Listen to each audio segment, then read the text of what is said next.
Hi ಎಲ್ರಿಗೂ ನಮಸ್ಕಾರ. ನೀವು ನೋಡ್ತಿದ್ದೀರಾ trading Vahini Kannada YouTube channel. 15/4 Nifty ಯಾವ ಥರ ಮೂಮೆಂಟ್ ಇರುತ್ತೆ ಅಂತ ನಾವು ನಿನ್ನೆ ಅನಾಲಿಸಿಸ್ ಮಾಡಿದ್ವಿ. ಇದು ನಾವು ನಿನ್ನೆ ಹಾಕೊಂಡಿರುವಂತಹ ಡ್ರಾಯಿಂಗ್. ಇವತ್ತು ನಿಫ್ಟಿ ಸೇಮ್ ಲೆವೆಲಿಂದ ರೆಸಿಸ್ಟೆನ್ಸ್ ಆಗಿ ತಗೊಂಡು ಡೌನ್ ಸೈಡ್ ಮೂಮೆಂಟ್ ಕೊಟ್ಟಿದೆ.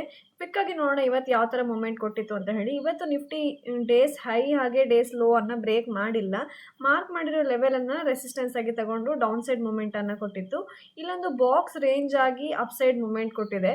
ಹಾಗೆ ನಾಳೆ ನಿಫ್ಟಿ ಯಾವ ಥರ ಮೂಮೆಂಟ್ ಇರ್ಬೋದು ಅಂತ ನೋಡ್ಬೇಡ. ಹೈ ಲೆವೆಲಲ್ಲಿ ನೋಡೋಕೆ ಹೋದರೆ ಇದು ಒಂದು ರೆಸಿಸ್ಟೆನ್ಸ್ ಆಗಿದೆ. ಇದು ಇನ್ನೊಂದು ರೆಸಿಸ್ಟೆನ್ಸ್ 23,462.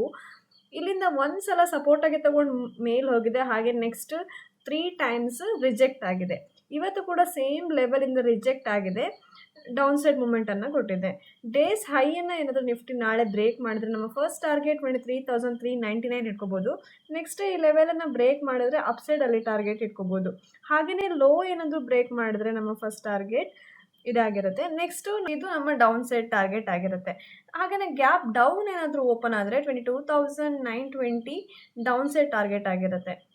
ನೋಡೋಣ ನಾಳೆ ನಿಫ್ಟಿ ಯಾವ ಥರ ಮೂಮೆಂಟ್ ಕೊಡುತ್ತೆ ಅಂತ ಹೇಳಿ. ಇದೇ ರೀತಿ ಡೈಲಿ ಅಪ್ಡೇಟ್ಸ್ಗೆ ನಮ್ಮ ಟ್ರೇಡಿಂಗ್ ವಾಹಿನಿ ಕನ್ನಡ ಯೂಟ್ಯೂಬ್ ಚಾನಲ್ನ ಫಾಲೋ ಮಾಡಿ, ಲೈಕ್ ಮಾಡಿ, ಹಾಗೆ ಸಬ್ಸ್ಕ್ರೈಬ್ ಮಾಡ್ಕೊಳ್ಳಿ. Thank you for watching.